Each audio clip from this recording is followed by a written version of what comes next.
Good evening mga sir. Meron tayo dito ngayon Sony 40AX430.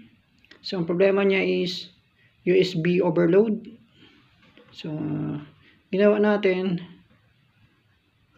dito, tinanggal natin yung 5-pin na IC. Tapos naglagay tayo jumper wire from capacitor to capacitor. Yan mga sir. Ito yung model ng TV 40AX430.